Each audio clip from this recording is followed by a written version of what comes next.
kita akan terbebas dari bahaya. Itu yang disunahkan oleh Nabi Muhammad SAW.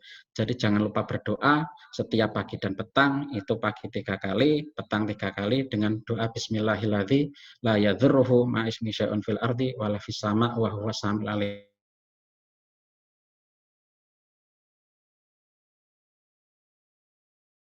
Mudah-mudahan kita semua selalu dijauhkan dari wabah ini. Kurang lebihnya mohon maaf. Terima kasih yang sebesar-besarnya. Mudah-mudahan bermanfaat. Wallahu a'lam bishawab. Assalamualaikum warahmatullahi wabarakatuh.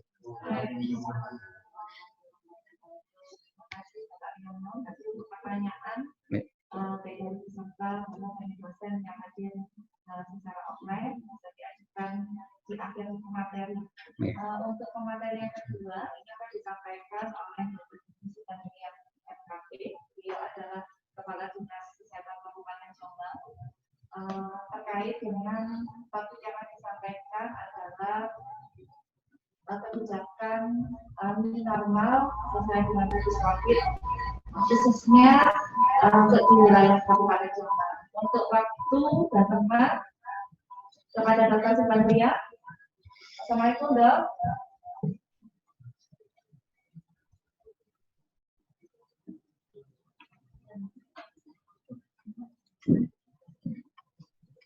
Assalamualaikum, Dr. Subandria.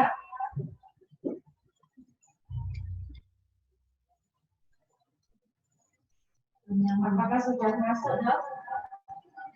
Assalamualaikum, Dr. Munawaro, Ketua STKIP PDRI Kabupaten Jombang.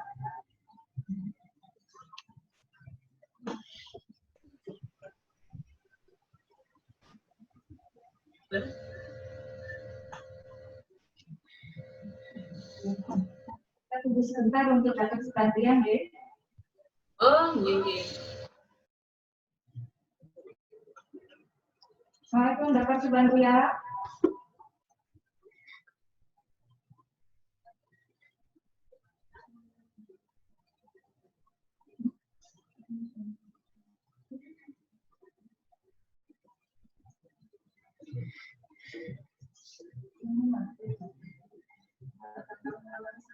Kita beri waktu 1 menit, Dok, untuk bisa masuk. Mungkin ada kendala untuk di masuknya.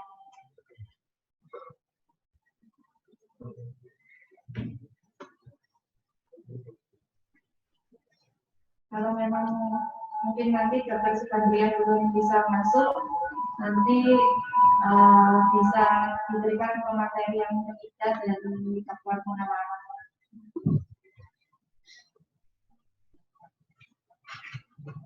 Konfirmasi.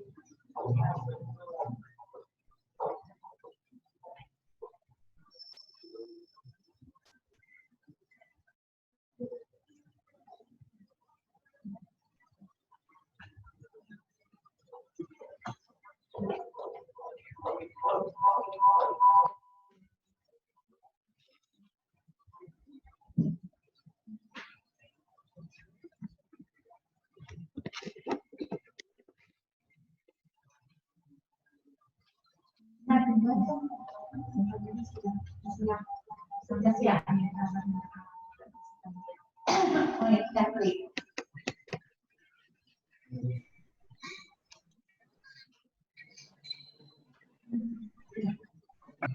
Assalamualaikum, Dr. Subandria. Waalaikumsalam warahmatullahi wabarakatuh. Ya, terima kasih, Dok, selamat sakit hadir di webinar Kesehatan Jombang, Dok. Alhamdulillah, matur nuwun bisa bergabung di kegiatan yang luar biasa ini. Salam sehat untuk semuanya. Mudah-mudahan Allah senantiasa meridhoi dan menjaga kita semua. Halo. Oke, Dok. Menika untuk narasumber sampun rawuh Dr. Munawaro dari STKI PDRI, kemudian ada Bapak Tiono dan Ketua kita Susada, Dok. Siap, nggih. Dokter. Assalamualaikum Bu Munawaro. Nggih. Halo. Nggih, Dok. Ya. Halo. Sampai dimulai dok untuk penyampaian materi pun. Enggak. Untuk materi bisa ditayangkan Ibu. Untuk materi. Jadi, Assalamualaikum warahmatullahi wabarakatuh. Ketua Stiker Busaga yang saya hormati Ibu Hajah Sulia, para narasumber Bapak Riono, kemudian juga moderator Munawaroh dari Stikes. Alhamdulillah, terima kasih bisa bergabung di kegiatan ini. Pada kesempatan ini akan saya sampaikan terkait dengan kebijakan new normal yang sudah dikeluarkan oleh Menteri Kesehatan, di mana mau tidak mau kondisi ini harus kita hadapi. Kalau kita menunggu COVID ini habis, COVID ini hilang dari Indonesia, kita tidak akan mulai-mulai dan semua lini akan menjadi tidak bergerak. Sebelumnya perkenankan saya untuk menyampaikan apa sih sebenarnya COVID itu. COVID-19 adalah merupakan penyakit menular dan sangat menular yang disebabkan oleh jenis virus.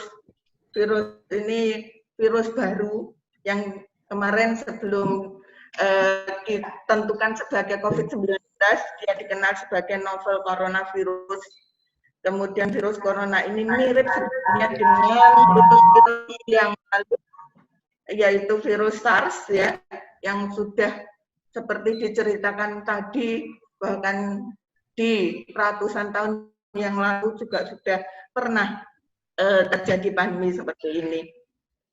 Di mana COVID-19 ini mempunyai gejala batuk, pilek, demam, seperti hanya sakit-sakit biasa, disertai sakit tenggorokan, kemudian juga letih, yang letih, lesu, kemudian juga gangguan pernafasan, dan virus ini menyebabkan timbulnya pneumonia. Dan gejala ini biasanya pada perubahannya sangat-sangat cepat sekali, sehingga kadang-kadang kita dapati pada saudara-saudara kita yang memiliki penyakit bawaan komorbid yang kita kenal komorbid itu kalau tidak hati-hati kita dideteksi secara dini, kita tidak kenali, maka kita tahu sudah kondisi parah sehingga banyak menimbulkan kematian. Perlu kita ketahui bagaimana sih proses penularannya. Kita sudah tahu ada droplet. Droplet itu tidak mabur-mabur di udara, bukan airborne seperti yang disampaikan, sehingga kita juga yang penting adalah menjaga jarak, kemudian bermasker, kontak erat juga jangan, karena itu juga sangat berbahaya. Jadi droplet ini cipratannya biasanya sekitar 2 meter, ya. Kemudian jangan sering menyentuh barang-barang yang juga disentuh orang lain.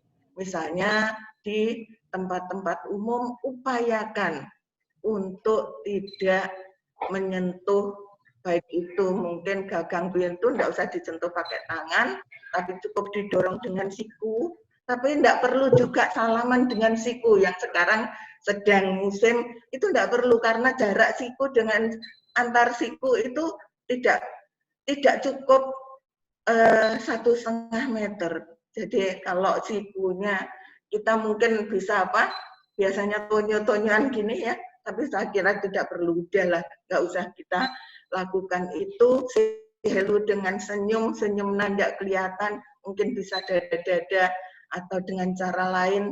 Kalau yang biasanya kita tangguhkan 2 tangan dengan mengangguk, itu yang sering kita lakukan, dan alhamdulillah budaya itu sudah sekarang mulai tertanamkan, sehingga non-sewu apa yang dikatakan Pak Ustadz tadi juga dalil-dalil itu luar biasa. Kita mungkin diriset oleh Allah untuk kembali ke sana.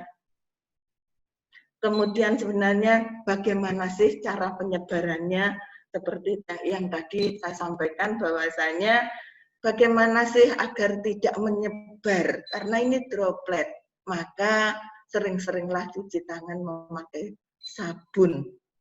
Sekali lagi, sabun dan air mengalir. Kenapa sih kok demikian? Karena apa? Kita tahu di dalam virus itu dilapisi oleh satu komponen protein yang juga hancur karena air sabun, karena ada yang komponen yang ada di dalam sabun, sehingga nggak usah cari yang aneh-aneh, ada sabun yang tiap hari di setiap rumah itu ada, maka pakailah sabun dengan cara cuci tangan yang sudah kita sosialisasikan sejak beberapa tahun yang lalu, bahkan bagaimana cara 7 langkah mencuci tangan itu sudah kita sosialisasikan, kita ingat kembali dan kita membiasakan ya. Kemudian cuci dengan air yang mengalir, jangan air yang di dalam wadah. Karena apa? Air yang di dalam wadah itu nanti juga akan lama-lama kotor juga.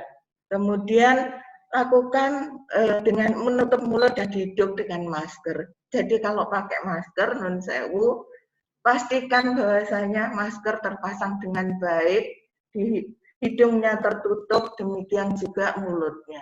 Jadi jangan sampai seperti ini, kan seringkali kita lihat orang memakai masker seperti ini. Nah, ini jangan. Yang betul adalah seperti ini. Kemudian membersihkan tangan dengan hand sanitizer apabila kita jauh dari air mengalir.